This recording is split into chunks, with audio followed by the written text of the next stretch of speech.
what else should marketers be thinking about when they think about TV that they're not thinking about currently? I think that the biggest thing is like should we be testing it or should we go into it at all?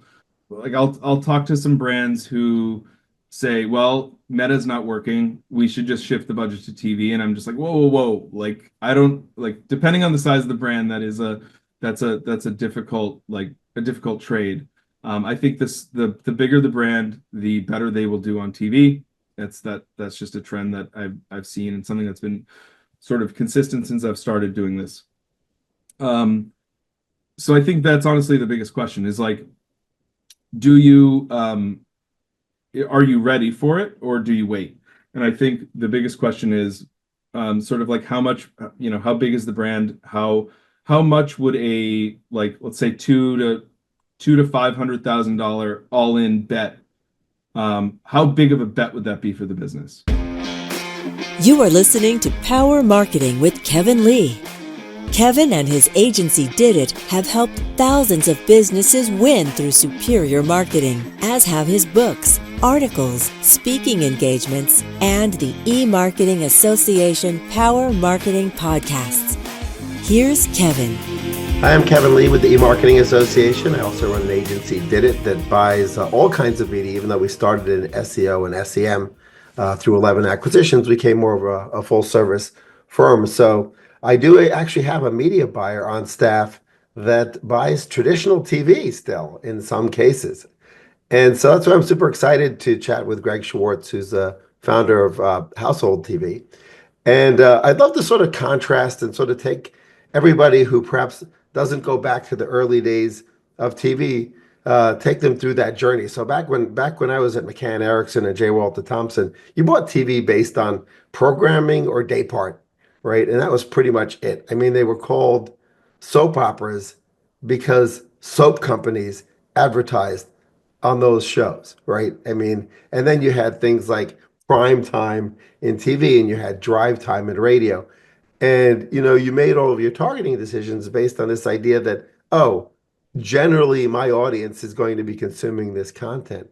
So Greg, I'd love you to talk about sort of what led you to found Household TV and sort of the choices that video ad buyers have out there now, right? Versus going super narrow targeted, and then sort of perhaps if they've got a pretty large target audience, how they should think about maybe still buying tonnage in some cases. So I had no idea about the soap opera thing. That was, I guess, dropping some knowledge. That's a hilarious reason, and it makes a lot of sense. But great way to kick it off, and yeah, happy to do that. So just Household is we're a consultancy for TV advertising, and we work with mostly direct to consumer brands who have either never advertised on TV before or have started somewhere and haven't really gotten the results that they wanted. I guess to go to just to sort of direct the conversation. So we do a lot of traditional TV advertising buys for our brands, and specifically because it's sort of not a form of advertising that a lot of these brands have done before. They're completely digital. They've advertised in the digital world for the past 5 to 10 years since the inceptions of these companies.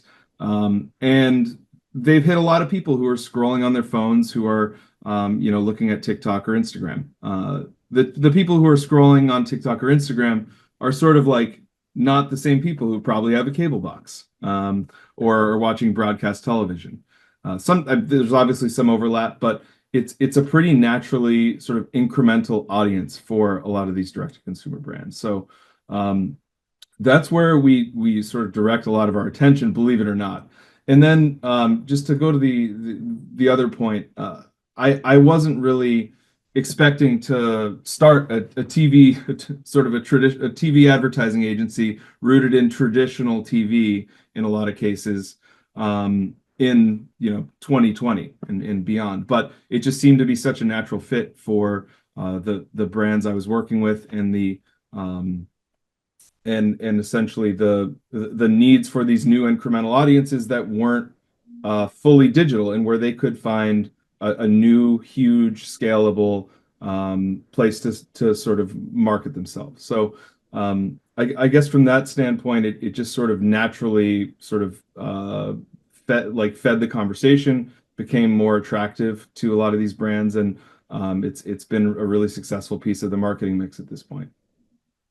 Yeah, I think probably a lot of folks similar to the folks you're working with who sort of came from a digital first environment and sort of aren't even aware of sort of the plumbing, right, that the TV ad ecosystem works off of, right? Back when I was at many years ago when I was at McCann Erickson and J. Walter Thompson, right? Cable was new, but you already had that fragmentation, but you could also buy in the networks. But even on the networks, you could choose of how you buy the networks, right? You buy the network at the network level, or you could buy the network at the spot level, right? At the individual TV station level, right? And people didn't really understand the fact that those slots that showed up in shows were sort of allocated in interesting ways, right? Between buying nationally, buying locally, regionally, or down at the individual station level. And now, obviously, with the cable boxes sort of having the ability to preempt or layer in advertising on top of that, right? Not so much necessarily on the network level, but certainly across the various shows that are being showed on cable, ads can sort of sit in the cable box and wait to be served. And, that people call that CTV or programmatic TV advertising. But people don't realize that there's this entire other beast that, you could call somebody at NBC or Fox and you could buy nationally if you wanted to, right? Or you could buy locally if you wanted to. So what's sort of the 101 primer for people who sort of need to think through all the choices that they have, right, with regards to buying TV? Yeah, so I think just like there's a lot of the early conversations I have are like very educational. Right. And the more conversations I had, the more I realized like there was a lot of misnomers. And the fact of the matter is it's like a gate kept industry, and it has been since you were probably at McCann, and it still is. And it's crazy how I remember I went to the upfront presentations for the networks where they're selling advertisers to advertisers, or selling advertising to advertisers, and they get all their sort of big names from the networks to present and everything. And I actually couldn't believe how big the world was, because I operate in this sort of digitized like section of TV advertising, because that's sort of where it is now. But yeah, it's just such a gate kept industry, and still is, and it's only getting more confusing, I would say. So there does need to be more sort of strategy and more discussions to really truly understand. So the initially when we do a pilot for a brand, we tell them that, like, especially for the linear portion, which is cable box or broadcast, not for the streaming portion, which is CTV or OTT. We say we have to test a lot of variables. We're testing the networks that you're on, the price that we buy those networks at, the day parts, which are the time slots, and also which we have the ability to do now. We can test many different creatives. So there's a lot of variables that we are testing on sort of linear TV to sort of understand what performance looks like. And I basically, we have to tell our brands that this is not digital advertising. This is long tail. You are sort of required to have patience to understand the outcomes here. And if you're not going into that into TV advertising as a marketing channel with patience, you're not going to be successful. So that's sort of the first thing, just to set expectations that I really need to sort of be clear about with brands who have sort of only advertised in this digital world. I can imagine but this is sort of, it's sort of turned on its head for brands where like, let's say when you were at McCann, I'm sure TV might have been one of the first places to advertise, behind print, but I'm honestly curious to hear like what the funnel is, because for direct to consumer brands today, it's Instagram, Facebook, then probably TikTok, and then all the other social channels before TV. Right. So I'm curious to hear sort of like what that waterfall looked like. Sure. From Well, we're talking about going back to 1992, 93, 94. And so yeah, TV was where the tonnage was, right? Because if you needed to get the reach and frequency, and then they had the TV industry created this other metric, GRPs, right? That you really don't even hear that much, gross rating points, right? You don't really hear that much except in old school media planning and media buying circles. So, marketers now are more familiar with sort of reach and frequency. But if you wanted reach and frequency against an audience, TV was where you went, and potentially print and radio as well. So I think it depended on the brand. Now, Ed McCann and J. Walter Thompson, these were mainly brand campaigns. So they did have a direct response component occasionally, but they were mainly branding campaigns. So it was really about who is the audience and can we reach them with a compelling message that elevates us as a brand and allows us to charge a brand premium for whatever it is that we sell, right? Whether it was spaghetti sauce or flights across the transatlantic, both of which categories that I was working on at the time.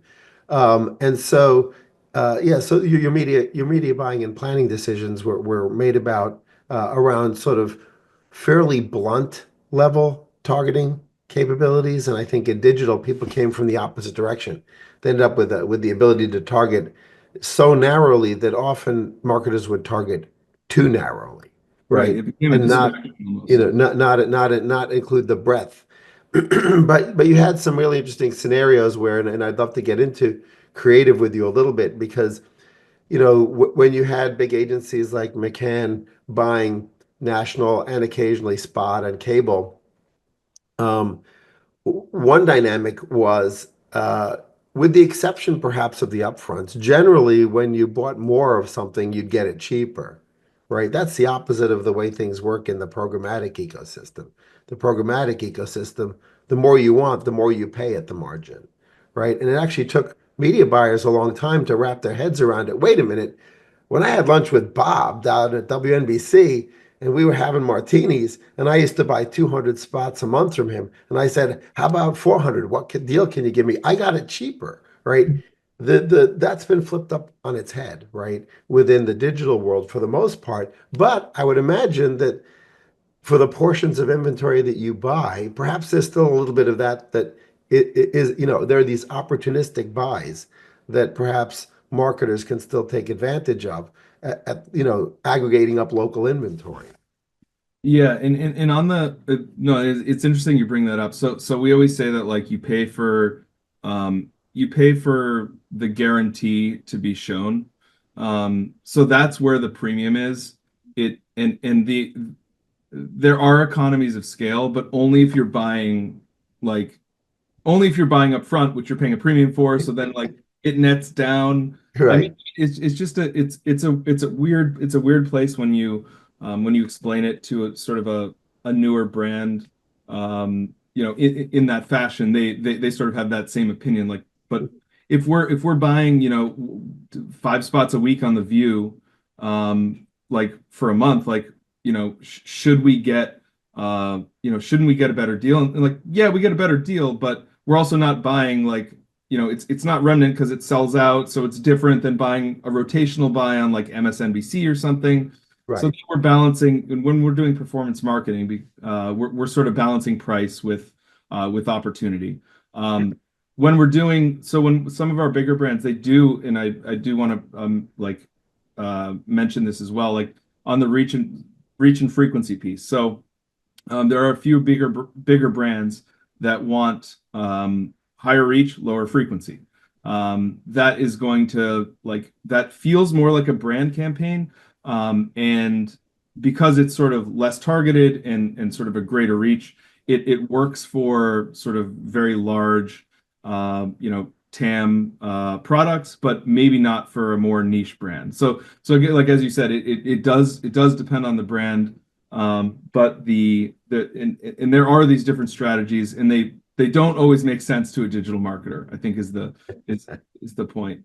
And I think the where a lot of folks are sort of getting drawn to now is to try to buy TV like you buy digital, like you buy Facebook ads or Instagram ads, and I think that's where sort of it becomes a little dangerous, because it's just not there. There is no central hub of data in TV like there is. Like Facebook has, all of their data operating in this one nucleus, whereas TV has like a billion nucleuses.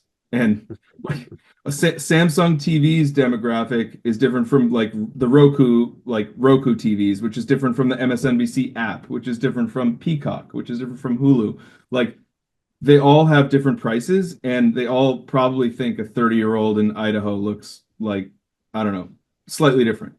So that's where you get into trouble if you're really trying to think of digital like you think of TV, and that's where it becomes more difficult, just to sort of think of TV in that regard. So I guess I would say I think the next 5 years are sort of critical for this sort of highly fragmented industry to sort of consolidate a little bit, and we're seeing some of it, but it still has just such a long way to go. So yeah, I was sort of I could go on a longer rant about that, but probably not worth it.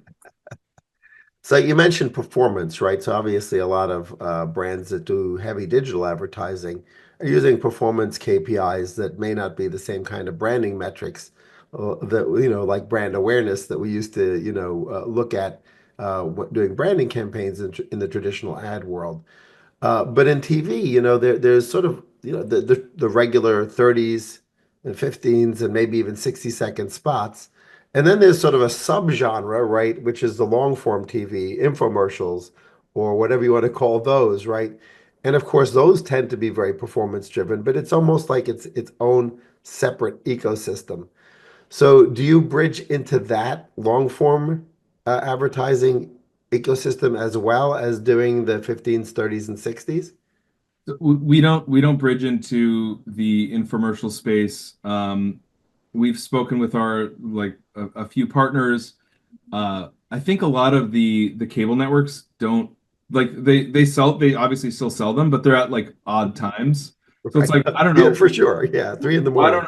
Yeah, it's 3 in the morning, or even like 6 a.m. or something on some random channels, and it's like, okay, this is going on and on for an hour, but like from 6 to 7 a.m. Like, why wouldn't I just test a few commercials at that time, 30s or 60s or 15s, as you said, like that are way less expensive, just to see if there is an audience there, rather than buying this sort of long spot. So I don't think I think it feels more dated to the viewer than it used to. Where at one point it was very novel. It's just it's a different format of advertising. Like when Google changes their cards, like when they added like shopping, like that was cool, and I'm sure like the novelty was helpful there, in similar way to when infomercials were new, and they were selling OxyClean off the shelves by the by the pallets. So yeah, I think from that perspective, it was this cycle that I think lasted pretty long. But now I think more traditional spots are more effective. The one thing I will say is like they're in the TV advertising world right now, 60s on linear, because they're double the cost of a 30, which is right, the cost of a 15. They need to have 4 times the response rate of a 15 or 2 times the response rate of a 30 to back out into these KPIs. So we've also been a little bit resistant to those. However, recently we had a brand that was sort of hell bent on running 60s, and they work really well. So like they're specific. Yeah. So it's I like, as I always say, like I'm still learning the landscape. If I said I was like I hate the word expert, especially in the TV space, because I don't think it exists. And I think that things are always changing with viewership and all these trends and ad formats. That it's really just like it still is it can be considered performance marketing to the point where like you do have to test something before going all in on it, Right. in the same way that you would with other channels. So yeah, I mean, obviously a 60 allows that creative director or brand manager to tell They more love of the it. story, They right, love than they it. can in a 15. Um, but that brings me to sort of the creative side of things, right? I mean, one used to, and maybe still does, make fun of the local ads, right, run on the local stations, produced, for $1,000 by the local car dealership or exterminator or whatever. And you have sort of had the difference in production quality between the national ads and the hyper local ads. But also now you've sort of got this trend where a certain segment of the audience actually likes the authenticity of an ad shot on an iPhone, right? And minimally edited, sort of. And so how do you, given that creative makes such a huge difference Yeah, between success and failure, right, of a campaign at any 15, 30, or 60, right? They're getting the creative right because it's right message, right time, right audience, right? And if you screw up on the creative side, you get the other stuff perfect and it's still not going to work, right? So, to what extent do you advise on creative, for folks? yeah. So for about I would say more than half of the brands, I write the commercials. I work on, like, I'm on set, directing them, and editing them with the person who shot them. My production partner he's like, I say he's like a unicorn. He does way more than most production folks are capable of. But yeah, to the point where the authenticity of a local ad can come through, and you're talking about like either it's a local restaurant or like a local car dealer. And then I think of, like, I don't know if you've seen the show Better Call Saul. He's Sure. a grifting lawyer that he does his own ads. I honestly love those scenes. And it's the writer for the show is very well done. At any rate, so I do a lot of the creative myself, and I love working with the founders and the CMOs to craft these things, because I do believe there is a sort of a lowest common multiple, or like boiled down way to do these things where you are reducing the risk of your TV advertising investment at the outset. I do think authenticity and like sort of crafting a narrative like it is sort of a local ad, or telling a story, is typically telling a story around a product is typically sort of how we start, and we craft a few narratives around that. But the yeah, I would say the production value, I think, does make a difference. But the content within it, so you know like that's where you stand out. So I would say, let's say 50% of TV commercials are car commercials. It's probably a large estimate, but you think of like the Jeep Grand Cherokee going over like the hill, and there's like a sunset, and then you see like a bunch of APR financing numbers that like you can't possibly digest in like 30 seconds or 15 seconds. Like I don't know who created that sort of ad format, but it became very popular, and every car commercial does it. And it does not look it doesn't look unique at all. So what we've found looks unique is somebody speaking into the camera, somebody holding a product almost as if it's an infomercial. But you can sort of like boost the taste level and boost the aesthetics so that it doesn't actually feel like an infomercial, but it has sort of the bones and the skeleton of it. And that sort of formula works pretty well for a direct-to-consumer brand that is sort of used to, like distracting people and getting people to stop scrolling on a phone. Like I always say, like, that's not what we're doing. We're telling a very coherent, cohesive story in 15 or 30 seconds. about a product that has some sort of element of connection between you or like an actor and the person watching. And that's sort of the initial formula that we sort of go in with. And then I say, like, this is where we'll start. Feel free to experiment from there. Well, that brings up an interesting point because, back, when I was buying old school TV and some of the bigger advertisers obviously would end up hiring actors for their shoots. Sometimes there would be what used to be called a spokesperson, right, which would typically be a celebrity who would end up representing that brand. The sort of new version of that spokesperson is an influencer. But the big difference between sort of the influencers and the spokespeople is you used to be able to hand a script to the spokesperson, and yeah, they might have a couple of nuances that they would want to change wording on. But basically, the creative director controlled the script, right? Yeah. In influencer marketing, if you're going to use the influencers really, most of them, maybe not all of them, but a significant chunk of them, they want to sort of to some extent have creative control because they believe sort of their audience wants that authenticity. So hopefully they a lot of them won't take any relationship with a brand unless they actually like the product. Have you found any of your customers saying, can you do a collab with so and so? We have a really strong relationship with them on YouTube or on TikTok, and we get it. The overlap between the TV audience and the YouTube audience may not be perfect, but we still think this particular person represents our brand really well. So we'd love for you to do a collab. Has that been coming up more?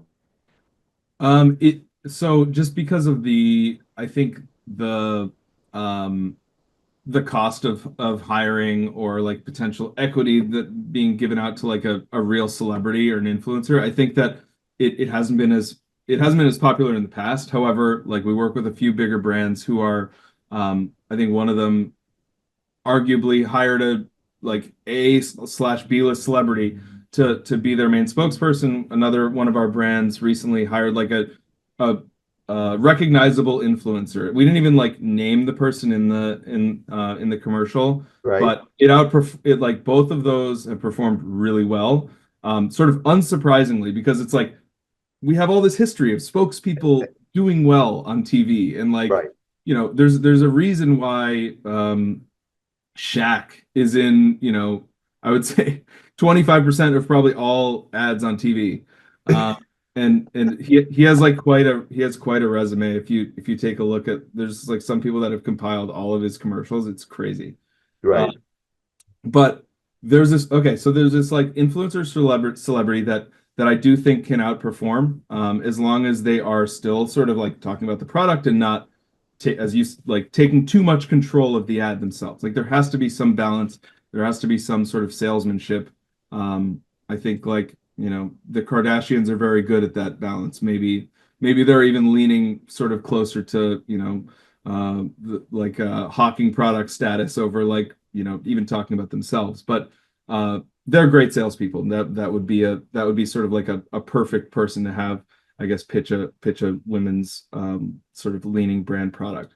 But then there's this other like spokesperson that I think really works, which is the normal everyday looking person that almost like the average viewer can sort of see in themselves, where it's like, oh, this person like uses it, and I could identify with this person. I am the, and we cast the person to look like the we typically would cast this like everyday person to look like the sort of the biggest cohort demographic of the target audience, and that also works really well. So that's the alternative that I think there just gives us options when we do want to have somebody like speaking into the camera.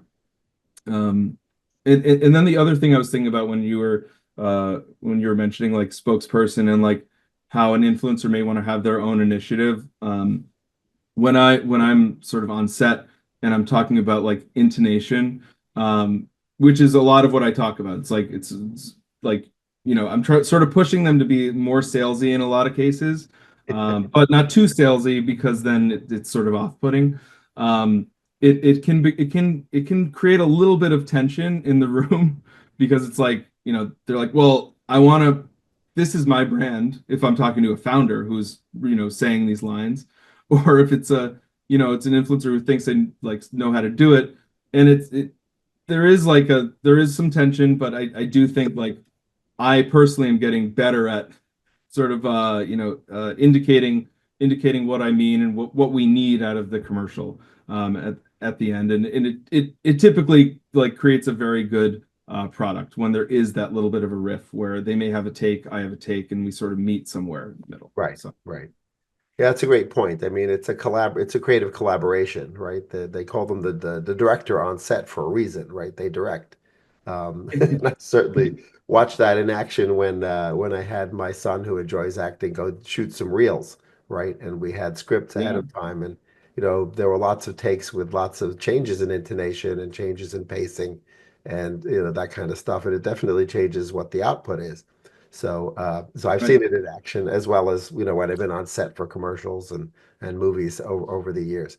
So Yeah, one thing that comes up a lot with medium-sized brands is TV is aspirational, right? They're like, oh, I wish I could afford to be on TV, right?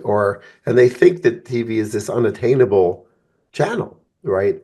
And so they may have some kind of an all-in number, some kind of all-in budget, which is going to be a combination of the media that they deploy against this set of creative.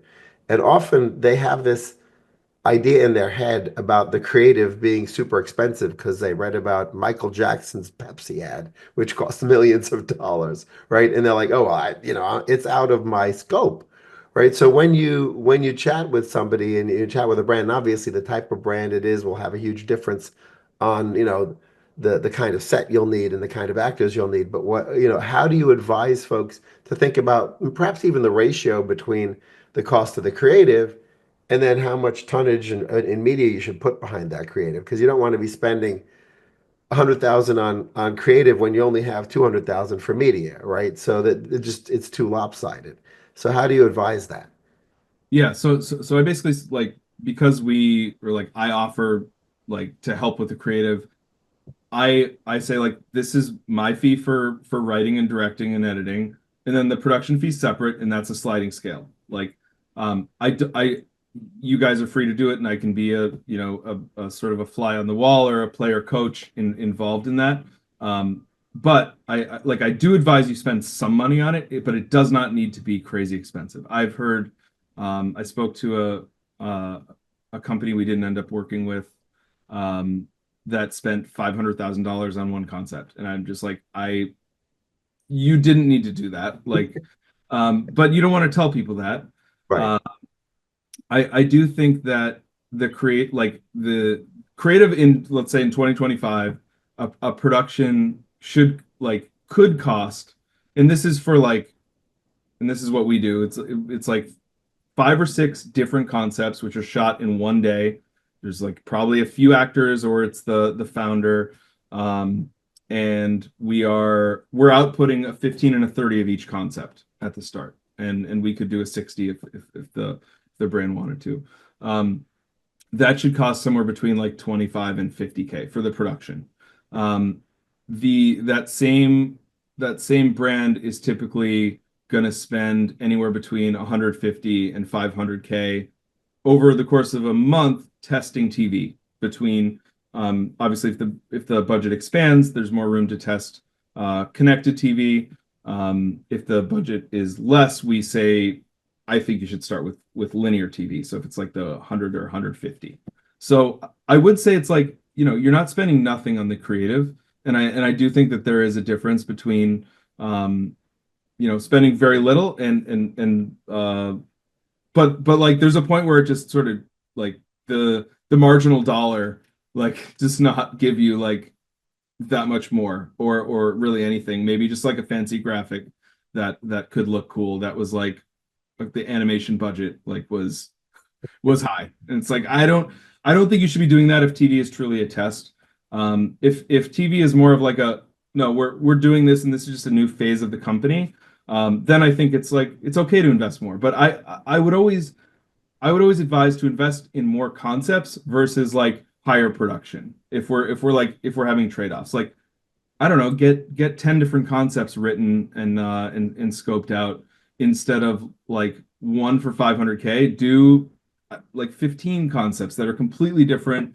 For that, say 500K, you can go a long way. You can do a lot. So that's what I'd always advise, especially like for a medium-sized brand, as you said, that is maybe not totally totally sold on TV just yet until they sort of see some like performance out of it. Right, right. So final question, what else should marketers be thinking about when they think about TV that they're not thinking about currently? I think that the biggest thing is like should we be testing it, or should we go into it at all? Is like I'll talk to some brands who say, well, Meta's not working, we should just shift the budget to TV, and I'm just like, whoa. Like I don't like, depending on the size of the brand, that's a difficult trade. I think the bigger the brand, the better they will do on TV. That's just a trend that I've seen, and something that's been sort of consistent since I've started doing this. So I think that's honestly the biggest question is like, are you ready for it, or do you wait? And I think the biggest question is sort of like how much, how big is the brand? How much would a, like, let's say $200,000 to $500,000 all-in bet, how big of a bet would that be for the business? And if it's too big of a bet, like I would say it's not worth it. I do not believe you can test on a programmatic platform $2,000 to $5,000 to say like TV worked or not. There's just not enough actions coming from a TV audience to sort of make that decision. I mean, if we think about the number of actions and how an action takes place, somebody watches a TV commercial and they have to then remember the brand, take out their phone or go to their desktop computer, Google the brand, and then buy something. Like that is a lot more, many more steps than somebody scrolling on Instagram, clicking on something and potentially buying something. There's just many more steps. Now that could mean a more qualified sort of buyer potentially, but the point is spending a very small amount of money to test it is typically going to be a waste of time.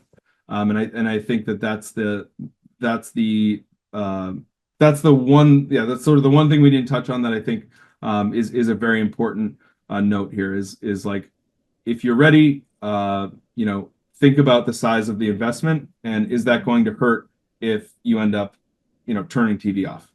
Right, right. Well, that's a great point. I think people should invest the budget, where they feel comfortable, right? In any form, any new form of media or any new channel, right, that has potential.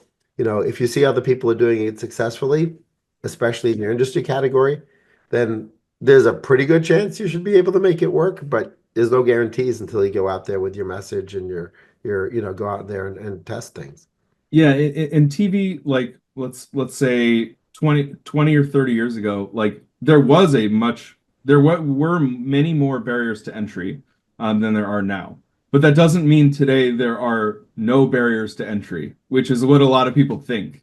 And it's like, sure, there are no barriers to entry, but like you might just end up lighting some cash on fire and have no idea what, like you didn't learn anything. The worst thing that that can come of a TV pilot is spending the money and not knowing whether it worked or not, which is which I've heard sort of many times.